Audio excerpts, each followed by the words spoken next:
Ang video na ito ay tuturuan ko kayo kung paano natin ayusin yung ating cellphone na once na nag-install tayo dito sa ating cellphone ay automatic na ma-install din dito sa ating isang cellphone. Kapag naka-turn on yung ating wifi dito sa ating cellphone ay mag-automatic na ma-install din kapag nag-install tayo. Kahit wala tayong ginagalaw dito sa isang cellphone ay nag-install pa rin yung application natin dito. Ang reason kung bakit nag-install ay naka-sync all devices yung ating Play Store dito sa ating cellphone. So, ayusin natin to kung paano natin gagawin. So, click lang natin yan. Open lang natin yung ating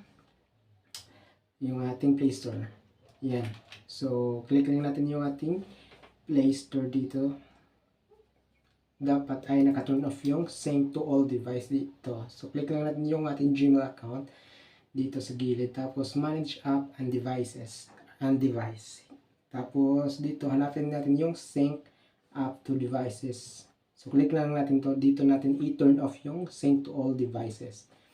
So, naka-turn on yung ating sync to all devices. Apps that you install on this device will also be installed on your sync devices. So, nakasync yung dalawang cellphone natin dito. Dapat ay naka-turn on. I-turn on lang natin yung sync all devices. So, no device sync na yung nakalagay.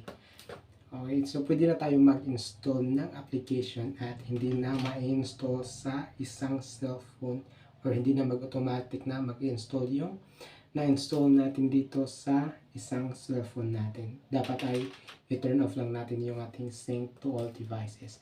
Ayun, so ganun lang kasimple kung paano natin ayusin yung ating issue sa ating cellphone sa pag-install ng application.